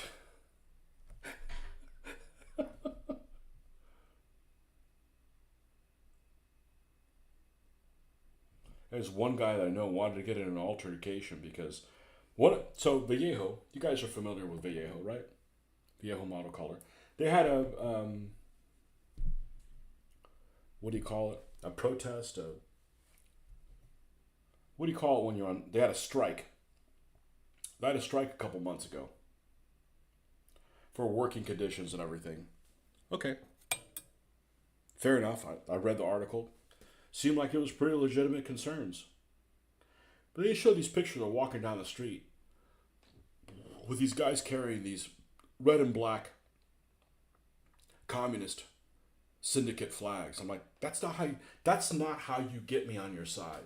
You don't get me on your side by siding with fucking communists. You know? And I've said this before. It's unfortunate every time I've ever seen somebody protest about something. All right, Marcus. We'll see you soon. Anytime I've seen anybody protest about something, they always go about it in a way that turns me off. Either they're like, man, these guys have a legitimate point, but why are they burning all those fucking buildings that don't have anything to do with them? Or why are they trashing this? Or why are they behind a communist banner? I'm like, that just basically puts me not on their side. I don't remember the last time somebody protested in a way that I was sympathetic to them, because they do shit like that. You know, I do like Russian folk music or anything with a balaikal. Okay, so that's the little their little guitar thing. Yeah.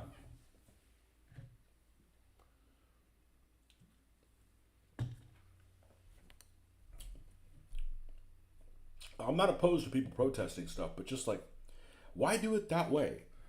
Why side with the fucking devil? You know?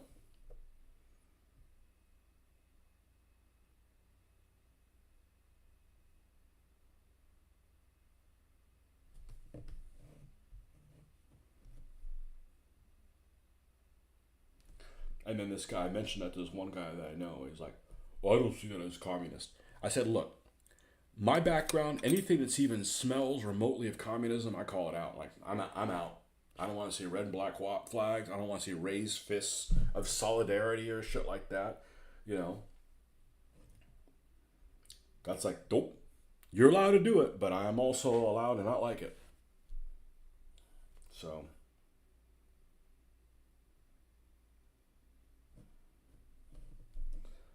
you know, my dad basically left with not even money in his pocket from a country that, you know, that went sideways to that. Like, I'm not going to be sympathetic to that shit. So, I don't mind painting Russian vehicles. I don't mind painting little Russian guys. I do not want to do any Polish tanks that are for the liberation of Poland along the side with the communists. I'm not going to do it. If I'm going to do Poles, I'm going to do 1939 Poles. That's what I would do. I'm not doing guys that, you know, side with the communists to get rid of the Nazis. I'm like, that's like jumping out. It's like jumping into the fire. I had to get out of the frying pan and jumping into the fire. I'm like, I'm not going to do that. You know, other people can do it. I'm not going to build them. I'm not building Czechoslovakian Legion. That's why these Su-85 that I got, the decals suck on them, because you can either build a German captured vehicle, which I don't do captured vehicles, or you can build a free Poland in the name of the commies thing, which I'm also, you know, it has a cool white flag, but I ain't falling for that shit. When I was part of the Tea Party movement before it got co-opted, we brought Gadsden flags and signs with caricatures. Well, the Gadsden flag is a cool flag. So is the Gonzales flag.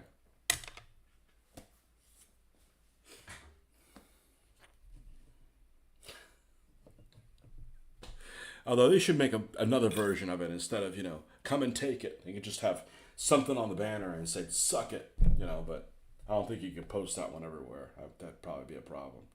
You don't like it, suck it. Oh, man. They got those little Gadsden, they got the Florida little tags that have a little Gadsden flag in them. And they look really good, but I wouldn't put it on my vehicle because, you know, there's people that would just trash your car. It's not worth it for me to have your car all scratched up and just to prove a point, and you're not going to change anybody's mind. So,